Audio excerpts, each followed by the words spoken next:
Let's take it back to the unforgettable year of 2011. In music, Katy Perry sat atop the charts with hit after hit after hit. In TV, Game of Thrones debuts on HBO, instantly becoming a cultural phenomenon. And in football, Tim Tebow was turning routine Sundays into cliffhangers with miracle endings no one could quite explain. Meanwhile, on the hardwood, 2011 marked the start of a new decade. Kobe and the Lakers were atop the basketball universe, having won their second straight NBA championship. If this fifth championship stamped Kobe's name in the history books, imagine what a second three-peat would do for the Black Mamba. With that said, all eyes should have been on the Lakers, but the summer of 2010 focused everyone's attention elsewhere. We all know about the decision, but there's more to this well-documented story than meets the eye. You're going to want to stay tuned for that and so much more in this action-packed episode in the NBA in the year 2011, a year in review. Up until this point, where LeBron would end up next season and seasons thereafter were all anyone was wanting to talk about. He was a two-time league MVP, an Olympic gold medalist, and the best player on the planet. So yes, where he would end up will create a seismic impact on the basketball landscape. And for so many reasons not named the Boys and Girls Club in Greenwich, Connecticut, but rather for his ego, his pride, and his own self-worth, he wanted an ESPN special during the network's primetime slot to make his decision. He wanted this stage. He wanted 13 million set of eyeballs glued to their TV.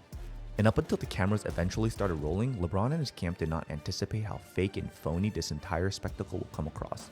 You know that saying, eyes tell 1,000 stories? Well, that couldn't be truer for LeBron as the cameras actually started rolling. Just look at his eyes. Look how he's fidgeting in his chair. Look at the uncomfortable forced chuckle. As soon as this special became a reality, LeBron knew it. In his head, you know he had realized the painful truth. This is a mistake. Turn those damn cameras off. I'll announce my decision like everyone else. Just get me the hell out of here. But he's here, and it's awkward. This being a highly staged media spectacle produced by LeBron and his camp, for the first 30 minutes of this ESPN special, LeBron is being served up softball questions to deflect any sort of animosity that is surely coming his way. Looking back at your journey in Cleveland, what are you most proud of? How important is family to you in making this decision? How do you hope to inspire the next generation? All in an attempt to humanize he who would become the greatest villain the league had ever seen. But no amount of humanizing could alleviate the hate that would come LeBron's way. As soon as LeBron revealed his decision to leave Cleveland and join a super team in Miami with Dwayne Wade and Chris Bosh, the firestorm of vitriol began. Swarms of clips flooded not just sports media airways but news outlets in general. Burning jerseys, fan fury, disappointment, and frustration from every corner of the country. It's well documented that LeBron and his camp immediately boarded a private jet from Connecticut en route to LeBron's new home in Miami, and on that flight was complete silence, embarrassment, disappointment, fear, and a whole lot of regret. But those feelings seemed to quickly evaporate as soon as they touched down in Miami. The decision was bad, but the Miami Heat celebration a few days afterwards was worse. Introducing the new Miami Big Three as if they were rock stars who had accomplished some groundbreaking feat. To make matters worse, LeBron spoke into the mic, and so enthralled in the jubilee of the Miami parade, he claimed this team would win multiple championships. It was disrespectful, it was out of touch, and if the ESPN special The Decision angered fans, this infuriated them. From that night forward, every arena in America turned into hostile territory. LeBron James wasn't just a visitor anymore, he was public enemy number one. Despite this firestorm of hate and boos and fury following the Miami Heat the entire season, they remained the favorite to win the East. If not them, Boston, with the veteran core of Garnett, Pierce, Allen, and rising star Rajon Rondo was next in line. And if not Boston, Orlando, powered by the league's most dominant big man Dwight Howard, was a threat. But 2011 belonged to the Chicago Bulls and their hometown prodigy Derrick Rose.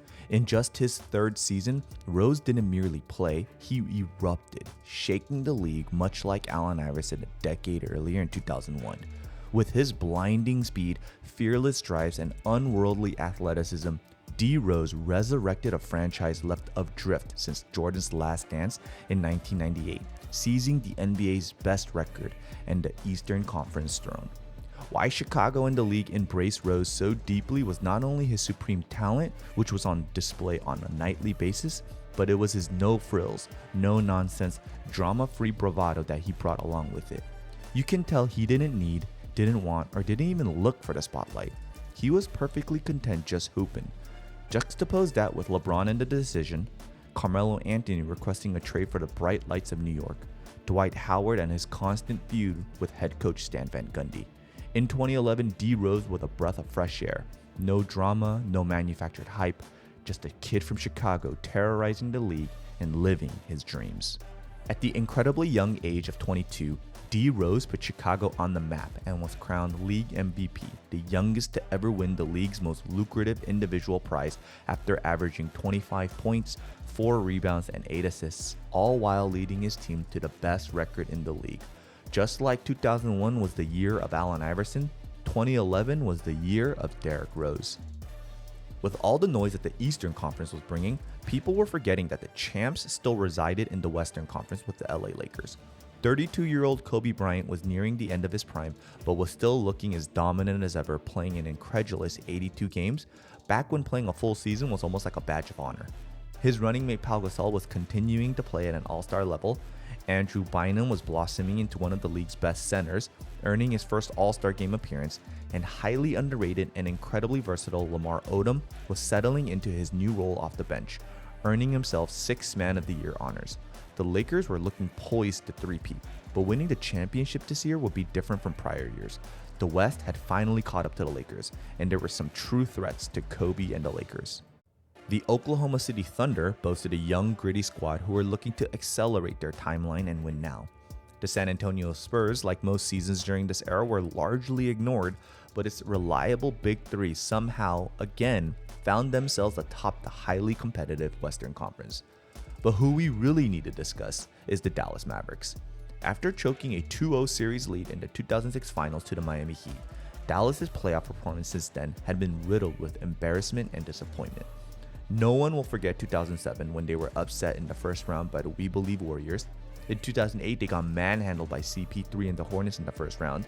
In 2009, they got bullied by Carmelo Anthony in Denver. And in last year's 2010 first round, as the second seed, they were upset once again, this time by the 7th-seeded San Antonio Spurs. Which is why many thought Dallas's run as a true contender was over. Dirk was already in his 13th year, and his surrounding cast was filled with veterans and once-upon-a-time stars.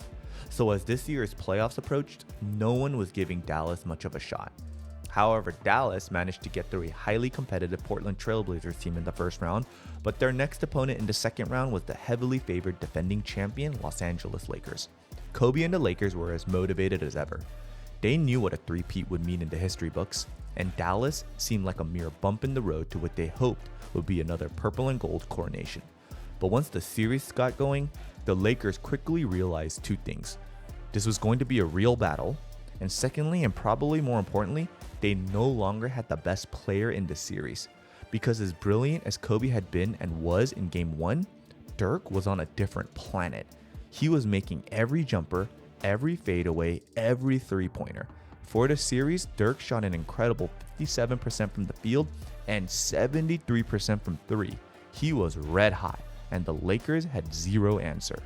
Aside from a Game 1 thriller that saw Dallas withstand Kobe's 36-point outburst but miss a game-winning three, the rest of this series wasn't close. The Lakers had no chance against these red-hot Dallas Mavericks, and to everyone's surprise, Dallas would sweep the two-time defending champion Lakers as Kobe and the Lakers' reign atop the basketball universe came to an unfortunate conclusion.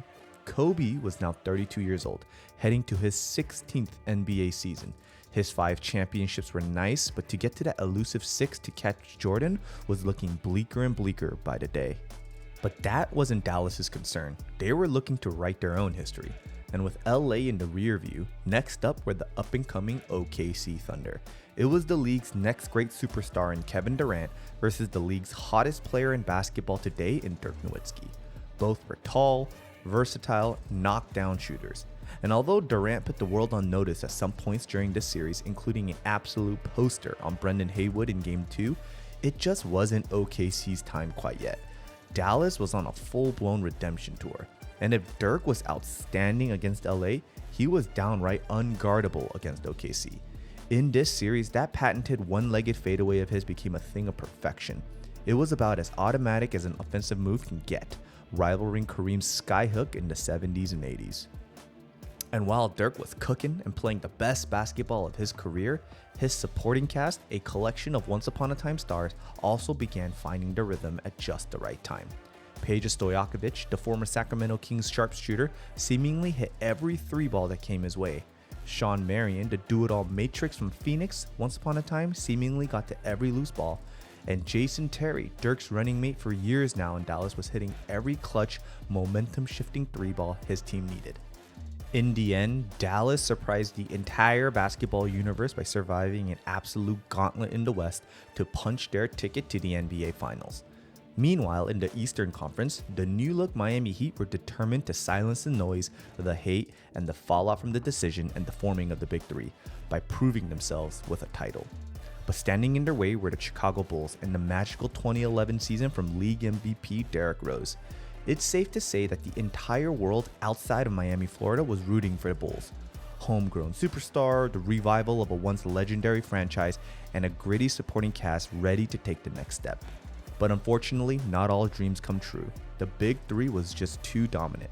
LeBron was in the prime of his basketball career at age 26, and there was simply no stopping this locomotive.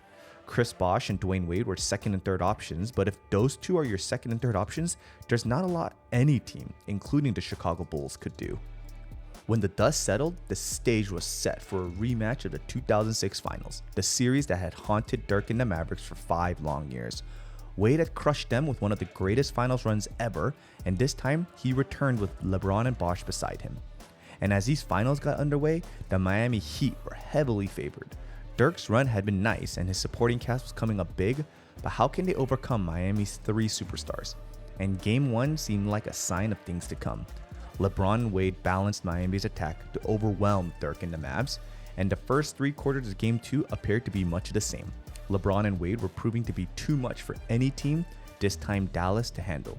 Down 15 with 8 minutes to go in Game 2, Miami seemed to relax for just a moment, and that's when Dallas seized control, igniting a furious comeback. Eventually taking the lead for a brief moment, Dallas found themselves tied with about 20 seconds remaining, and they turned to their superstar to close the game. And he did just that, shaking Bosh at the top of the key for a left-handed finger roll to complete one of the greatest comebacks in finals history, and most importantly, tie up the series 1 apiece. As the series shifted to Dallas for a pivotal Game 3, Dallas and Miami were in a deadlock.